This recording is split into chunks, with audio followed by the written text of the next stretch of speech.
Police are on scene of a mass shooting. 2 people were killed, 14 others injured after the shooting on Pennsylvania Avenue and Short Street just around 12:30 this morning. That neighborhood is just to the east of the Rochester Public Market. Adam Chodak is there. Adam? Maureen, I'm not sure if this city has seen anything quite like this. 16 people shot, 2 of them fatally. They were pronounced dead here at the scene. Speaking of the scene, I want you to take a look at it right over my shoulder. It is expansive, covering several streets. We're on North Goodman right now, on the northern side of the crime scene. If you go a block south and then a block west, that's where the shooting took place.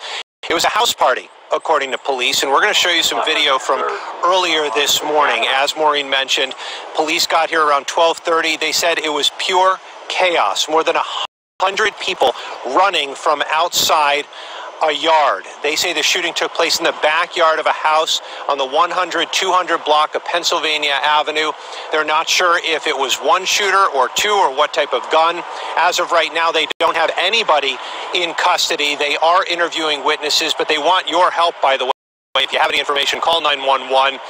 14 people sent to 2 local hospitals.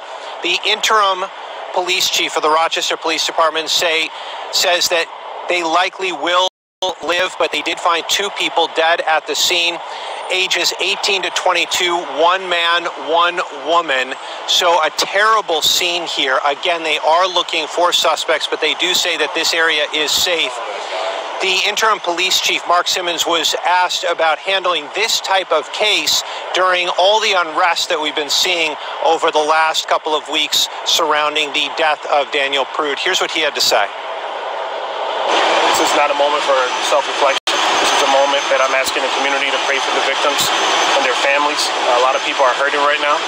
A lot of people are seeking answers, and the police department are going to do what we can to help bring some comfort and solve this cry for the families.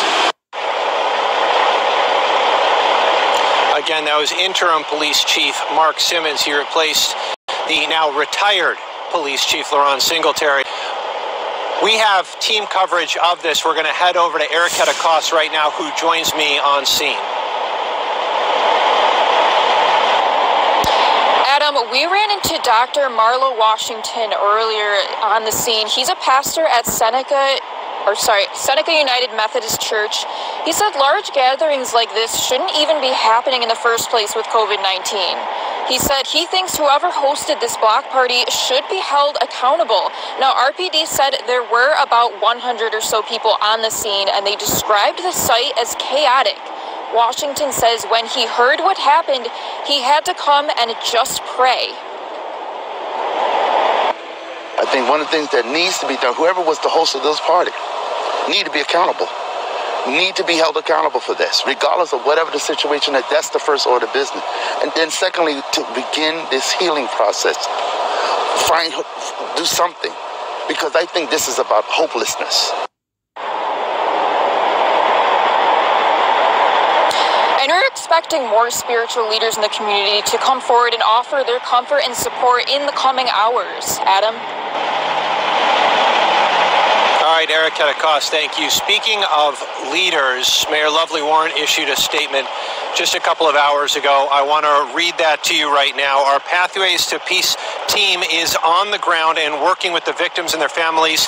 I'm asking the community for prayers and support for all involved. This tragic act of violence has impacted many people's lives and families.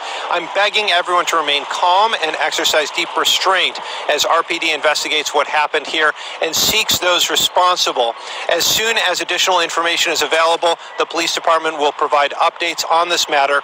Please keep our city in your continual prayers. Again, that coming from Mayor Lovely Warren. And as you heard the interim police chief say, we do expect to get a briefing perhaps this afternoon. We will be here on scene throughout the day reporting and giving you updates both on air and over at RochesterFirst.com. Reporting live from North Goodman, this is Adam Chodak, News 8. Maureen? All right, thank you, Adam. And to wrap up this breaking news then, police responding to a report of shots fired at Pennsylvania Avenue and Short Street just before 12:30 this morning. And when they arrived, they found at least 100 people fleeing what they later learned was an illegal, unsanctioned house party and the shooting that happened there.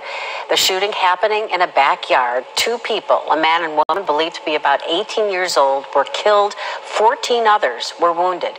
So far, they have no suspects, and police are asking anyone with photos, videos, or other evidence to call 911. This is the worst mass shooting in the city's history, and it comes near the 5-year anniversary of another. On August 19th, 2015, 3 young men were shot and killed in a drive-by shooting on Genesee Street. 4 others were injured. This was a memorial service that took place just 1 month ago. The acting police chief of the city of Rochester calling today's mass shooting a tragedy of epic proportions. We're going to bring you another update on this breaking story in 30 minutes.